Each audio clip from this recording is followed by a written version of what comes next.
शांत राहा, 2 मिनिटं गप्प बसा. आज भारताचा मार्क्सवादी लेनिनवादी पक्ष लालबावट्याच्या वतीने भुईगाव तलाठी कार्यालयावर मोर्चाचे आयोजन करण्यात आले होते. त्यामध्ये मुख्य मागण्या होत्या की आदिवासींच्या जातीच्या दाखल्यासाठी शासन 1950चे पुरावे मागते.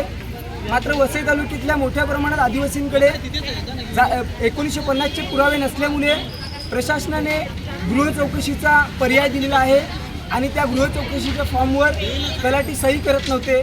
त्याच्यासाठी या मोर्चाचे आयोजन करण्यात आले होते. तालुका कमिटीच्या नेतृत्वाखाली हा मोर्चा निघाला होता.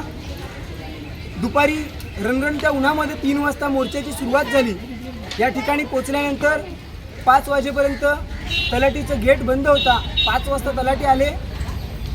आक्रमक भूमिका घेतल्यानंतर त्या लोकांनी फॉर्मवर सह्या दिलेल्या आहेत. त्याचबरोबर वर्षानुवर्षापासून आमचा आदिवासी समाज जो शेठ सावकारांच्या वाडीमध्ये राहतोय त्या ठिकाणी घरं बांधण्यासाठी शेठ लोक विरोध करत आहेत. त्याचबरोबर फॉरेस्टमध्ये आमच्या लोकांची जी जुनी घरं आहेत तिथे रिपेअरिंग करण्यासाठी किंवा नवीन घरं बांधण्यासाठी सुद्धा फॉरेस्ट खात्याचा प्रचंड विरोध चालू आहे आणि त्यामुळे ह्या मोर्चाचं आयोजन करण्यात आलं होतं.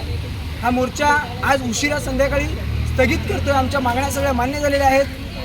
या व्हिडिओच्या मार्फत आम्ही प्रशासनाला इशारा देऊ इच्छितो की आमच्या लोकांच्या जर घरांवर कारवाई केली तर येत्या काही दिवसामध्ये संबंधित विभागावर बिऱ्हाड मोर्चा काढण्यात येईल. सगळा संसार घेऊन त्या ऑफिसमध्ये नेऊन चुली पेटवल्याशिवाय आम्ही लोक शांत बसणार नाही. ह्या आम्ही आज इशारा देतोय आणि हे आंदोलन आमचं 100% यशस्वी झालेलं आहे. याच्या पुढे सुद्धा आम्ही अशाच पद्धतीने लढाई लढू आणि वसई तालुक्यातल्या सर्व जाती धर्माच्या लोकांना आम्ही सोबत घेऊन लाल बावटा वाढवण्याचं काम करू.